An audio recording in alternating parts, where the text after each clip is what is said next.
The big question you need to ask yourself every day is, do I own a job or do I own a business? And unfortunately, the majority of contractors out there own a job. That's right, they're a slave to their own business.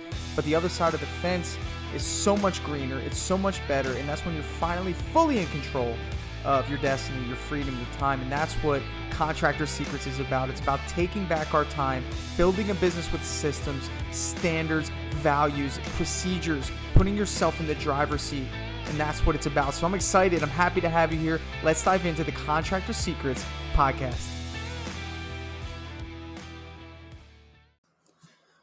What's going on, guys? This is Tanner with Trade Thrive. Thank you for joining me today on today's podcast. I want to talk to you about systems, and I want to talk to you about creating predictable results. Now, I want to ask you a question. I don't know if any of you guys are fathers out there, if your mother's out there, but if you are, you know a little bit about how tough it is to get an infant or a newborn to go to sleep.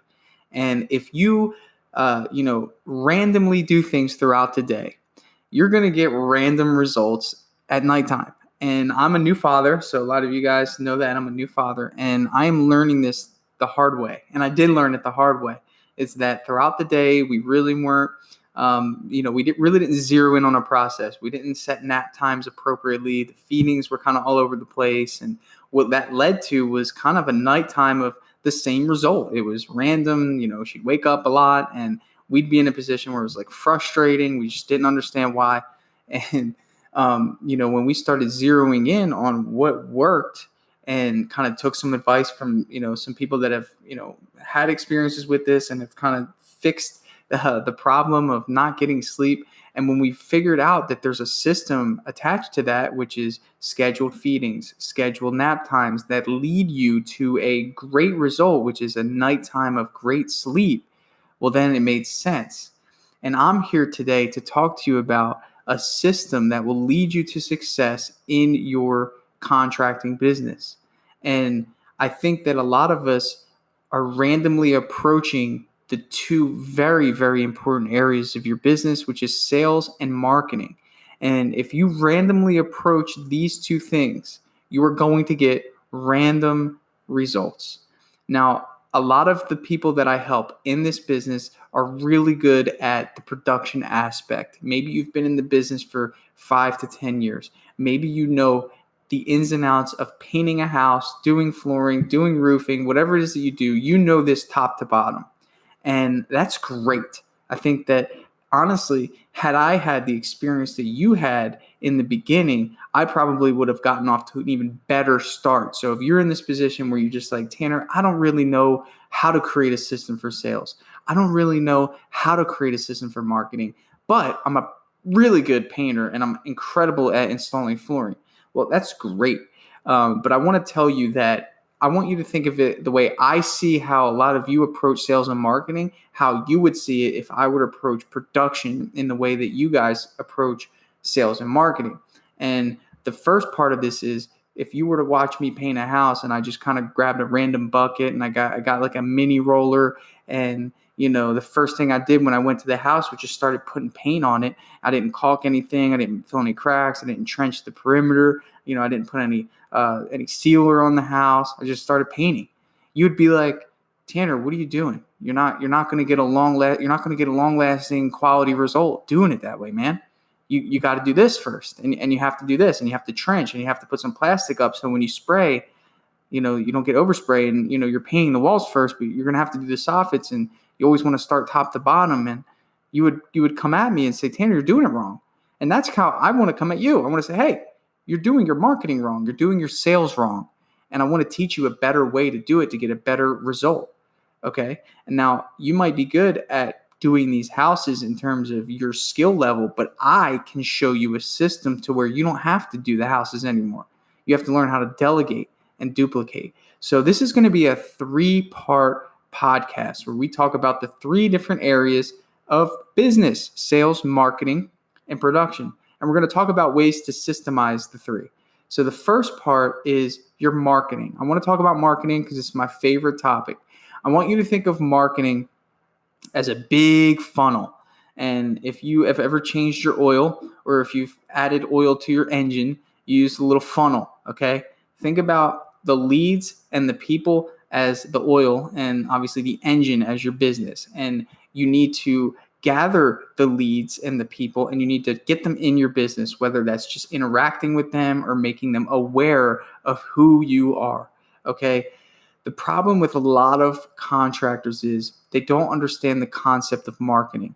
And marketing is about awareness. So if I need a service, you have to think about what the average person goes through in terms of their thoughts and their actions when they need a service. And you need to place yourself somewhere along that thought way or that pathway of wherever they go to find someone to help them with their problem.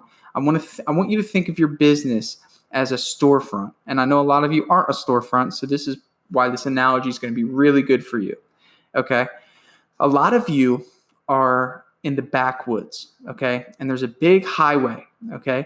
We're going to call the highway traffic highway. This is where all the people who are in the marketplace travel, okay?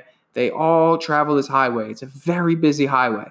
And along the highway are a bunch of spaces for rent, okay? And all these spaces, they have different signs and different, logos. And if people want to go to these spaces, it's not like your traditional highway, okay, where you have to peel off and you have to get into a different turning lane and all that stuff. No, all you have to do is just focus on it and you're in that building, okay? So we're going to speed things up here a little bit. But your business currently is in the backwoods, okay, which is about 2 miles off the highway. And two things. Number one, it's super inconvenient for anyone to get to you. So they have to go through a bunch of hoops. They have to, travel through the trees. There's not even really a good paved road for them to take. So by default, they're like, I don't even want to deal with that. I'm going to go with something that's a little bit easier for me to navigate to. You might be the best tradesman. You might have the best guys. But if people can't easily get to you, it doesn't matter. So what you need to do is you need to find space on the highway for your people to find you. Now, the highway is smart. The highway says, oh my gosh, we would love to have you. But here's the thing. We know that you're going to make money because people that we have got to travel on our highway, which we pay for to have the road paved, we make sure that it's really nice. We give them drinks and soda and anything they want. We really make it to where it's a pleasant place for them to travel. But we understand that once they get on this highway, they're going to see you and they could potentially buy from you. So what we need to do is we need to charge you for that. We're either going to charge you for the space itself, or we're going to charge you for each person that goes to your store that travels on our highway. That seems pretty fair to me, because the alternative is you find yourself in the backwoods. You have hardly anyone knowing who you are, what you do, and chances are you're going to have to go find business. So you could essentially go knock on other, doors around you at the houses that you live, and hope that they're interested. When the highway really weans out all the people that aren't interested and only brings to you the people that are interested, which is a really good way to save time and a really good way to maximize your dollar. So let's get back to reality here. So we talk about the highway, okay? Your business right now is currently, people can't find you, okay? When I started marketing, and by marketing, I signed up for Home Advisor. Why? Because Home Advisor is a really busy highway. That's where a lot of people who aren't just normal travelers, they're homeowners. They're my ideal customers, and they are the traffic.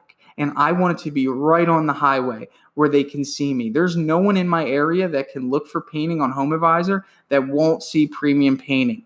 I'm at a point now where I don't even have the leads turned on, but I do rent space on their highway. And that is why I pay a yearly fee just to be ranked on Home Advisor. Okay. The second place, Google. Google is the most popular highway in the world. But the thing about Google is you're going to be sharing that same space with a lot of other buildings, but that's fine. They can use their judgment to call you. So the difference between Home Advisor Highway and Google Highway is Home Advisor Highway is going to charge you for people that enter your store directly. Okay. Google Highway is going to just charge you generally for being listed on the highway, and they're not going to track whether or not you convert or you get a lead. Essentially, they're just placing you on the highway as normally a flat fee. And they do charge you for clicks, which are like store visits, but it's not really considered a lead. It could just be people that are browsing through. Okay. So there's two types there, but really what you need to do and what you need to focus on is being a storefront on a highway and getting out of the backwoods. Okay. And by doing so, that's Facebook ads, that's Google ads, that's Home Advisor, whatever you have to do to be in front of your ideal customer and track those results is going to help you get that systematic system that you need in order to create systemized results. So bringing it to me, my painting company has over 250 5-star reviews. We have them across Home Advisor, Google, Angie's List, Facebook, okay? Wherever you go in those areas, you're going to see my company. And that's where people are looking for painting jobs. Google, Facebook, Home Advisor, and Angie's List. And everyone says, Tanner, do you work for Home Advisor? Why are you so big on Home Advisor?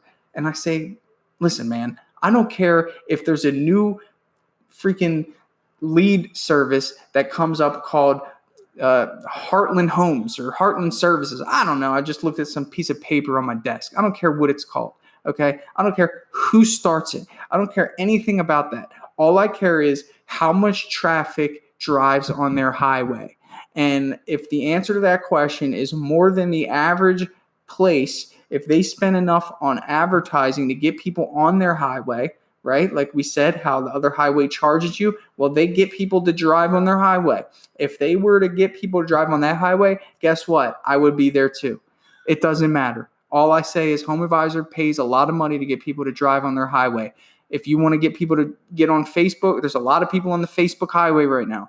There's a lot of people on the Google highway right now. So that is where I get in terms of my loyalty. If people stop driving on Home Advisor highway, I'd be going quicker than a New York minute. It doesn't matter to me. And that's how you should see it. Okay. So we talk about marketing. We talk about a system. When you invest in these things, you have to have a system for acquisition and, of course, retention. Now, the first part of acquisition is what we talked about. We need to acquire leads. The second part is retaining those leads and turning those leads into buying customers. Big difference. Leads are not guarantees. That's what I want you to focus on today. Leads are not guarantees, but we want to turn them into buying customers.